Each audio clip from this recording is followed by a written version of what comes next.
you again on my channel, my friends. Today I want to share my joy after finding a rare and delicious mushroom. I had just returned from the garden when I suddenly spotted this rare mushroom growing by the roadside.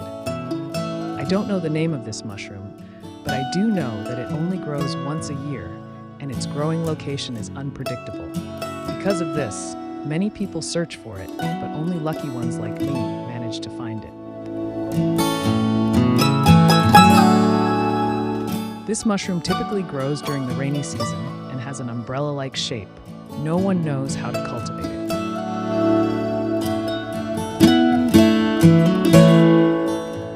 Since I was a child, we used to spend the whole day from morning to evening searching for this mushroom, and even then we often came back empty-handed. Look at how happy I am digging up this mushroom. Later, I'll cook it with delicious spices because its taste is truly exceptional.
Thank you for watching, my friends.